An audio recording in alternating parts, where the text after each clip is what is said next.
एक तार का प्रतिरोध 16 ओम है। उसे पिघलाकर पहले से आधी लंबाई का तार खींचा जाता है। नए तार का प्रतिरोध क्या होगा? तो पहले तार का प्रतिरोध 16 ओम दे रहा है ना, फिर उसे पिघलाकर आधी लंबाई का तार खींचा जाता है।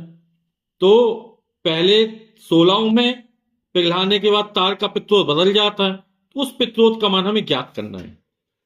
तो पहली कंडीशन में R1 का जो मान दे रहा है वो हमको 16 ओम दे रहा है। ये ओम का प्रतीक हो गया।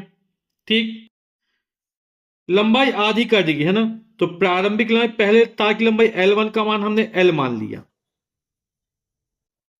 और अनुप्रस्थ परिच्छेद का क्षेत्रफल A1 का मान हमने A मान लिया।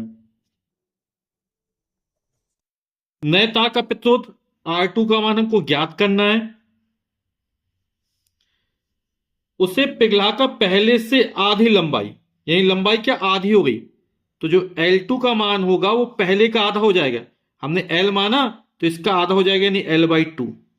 अब तार वही है, जैसे मान लो हमारे पास 1 किलो बूंदी के लड्डू हैं, है ना, तो उसके बड़े बड़े लड्डू बनाएंगे तो 5 लड्डू बन गए, है ना।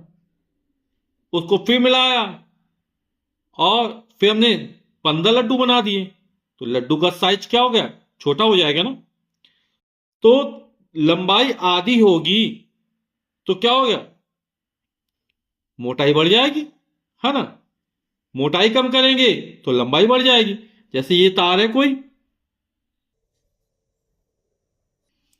तो अनुप्रस्थ परिच्छेद का क्षेत्रफल ये है, लंबाई कम करेंगे तो मोटाई बढ़ जाएगी, यानी अनुप्रस्थ परिच्छेद का क्षेत्रफल क्या हो जाएगा, बढ़ जाएगा।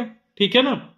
यानी कि खींचने से पहले और उसके बाद में जो तार का आयतन होगा वो नहीं बदलने वाला है ना। अभी चर्चा की थी बूंदी के लड्डू की, सबको बहुत पसंद रहते हैं ना। तो 1 किलो बूंदी के लड्डू, चाहे हम 10 लड्डू बनाए या 20 लड्डू बनाए, बूंदी तो 1 किलो रहेगी। तो इसी तरह यहां पे तार का आयतन नहीं बदलने वाला है। और तार का आयतन क्या हो जाएगा, अनुप्रस्थ परिच्छेद का क्षेत्रफल गुणे लंबाई, यानी A/L। तो खींचने से पहले तथा बाद में तार का आयतन समान रहेगा, यानी खींचने के पहले तार का आयतन क्या हो जाएगा, A1L1, और बाद में क्या हो जाएगा, A2L2। ठीक है, A1 का मान A माना, L1 का मान L माना, बराबर A2 का मान है पता नहीं, तो पता चल जाएगा। L2 का मान कितना, L/2 है। ठीक है, ये बटेगा तो वहां पर जाएगा L बटे में, या L से L कट जाएगा, 2 का यहां गुणा हो जाएगा। तो A2 बराबर कितना हो जाएगा, 2 टाइम्स ऑफ A, 2A हो जाएगा। ठीक, आप लोग प्रतिरोध का सूत्र जानते होंगे, है ना, विशिष्ट प्रतिरोध के पदों में।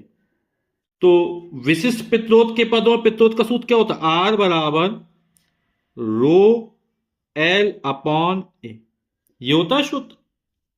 R क्या है, प्रतिरोध का मान, रो क्या है, विशिष्ट प्रतिरोध, L क्या है, तार की लंबाई, A क्या, अनुप्रस्थ परिच्छेद का क्षेत्रफल। तो खींचने से पहले तार के प्रतिरोध R1 मान लिया, ये लंबाई L1, अनुप्रस्थ परिच्छेद का क्षेत्रफल A1 हो जाएगा। ठीक, खींचने से पहले हो गया, है ना। चूंकि पदार्थ नहीं बदल रहा है, पदार्थ तो वही है, पिघला का फिर नया तार बनाया गया, तो विशिष्ट प्रतिरोध का मान कैसा रहेगा, समान रहेगा। खींचने के बाद प्रतिरोध R2 हो जाता, तो R2 बड़ा कितना हो जाएगा, रो L2/A2। ठीक, तो हम मान रख देते, रो का मान रो रहेगा, L का मान पहले L है, A1 का मान कितना A है, यानी रो L/A का मान कितना दे रहा हमको, 16 दे रहा।